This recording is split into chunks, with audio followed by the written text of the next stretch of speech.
Ir apžvalgos pabaigai įdomių ir neįprastų sutapimų tema. Skandinavijos spaudoje šį mėnesį pasirodė žinia apie du dvasininkus - vieną liuteronų Norvegijoje ir kitą katalikų Brazilijoje. Abu jie sulaukė sankcijų dėl tos pačios priežasties - požiūrio į tradicinį krikščionybės mokymą apie gyvybę ir homoseksualumą.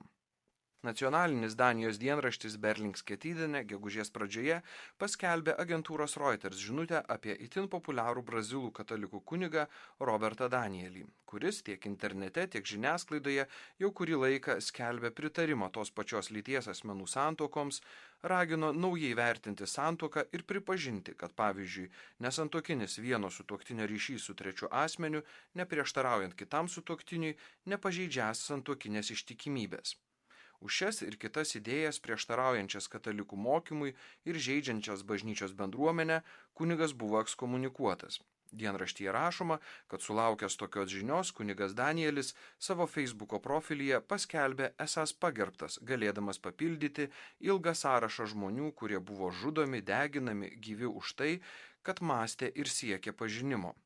Straipsnis baigiamas informacija apie tai, kad Pietų Amerikoje laisvėjantis požiūris į seksualumą, kontracepciją ir mokslą reiškia akivaizdžią pažangą žemynę, kuriame gyvena 42 procentai katalikų. Apie kokią pažangą eina kalba, galima susidaryti vaizdą perskaičius Norvegijos dienraščio Bergen Avisen straipsnį apie iš vienos liuteronų bažnyčios jėga išprašytą pastorių.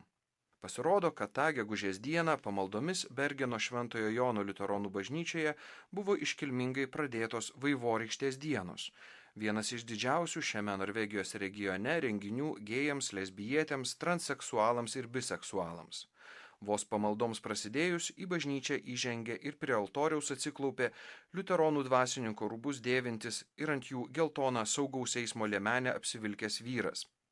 Ant liemenės buvo matyti užrašai nevalia tyčiotis iš Dievo ir sukūrė juos kaip vyrą ir moterį.